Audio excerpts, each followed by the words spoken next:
अस्सलाम वालेकुम। मैं इस वक्त मौजूद हूँ जापान के शहर टोक्यो में और एक मॉल के अंदर मौजूद हूँ। उसमें से शॉपिंग करने के बाद यहाँ पे कैश काउंटर पे कोई भी मैन पावर नहीं है, यानी ये देखें बंदा कोई भी नहीं है, सिर्फ मशीन है और आपने जो भी लिया है पकड़ के अंदर डाल के आपने इस मशीन में रखना है और ख़ुद ब खुद जो है वो कैलकुलेट हो गया कि 12 आइटम्स हैं और इतना बिल है।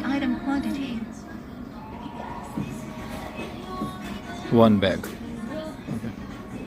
क्रेडिट कार्ड, आपने मशीन पर टैप करना है और आपकी पेमेंट डन हो जाएगी।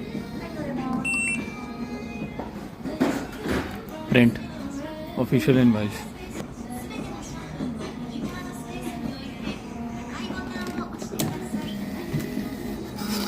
You can buy shopping bags at the baggage area. Please don't forget to take your belongings with you. Done. ये देखें कितनी मशीन है और मॉल में आप कुछ भी परचेज़ करें, आएँ यहाँ पे करें और घर जाएं। टोक्यो से बहुत सा प्यार, सलाम पहुँचे।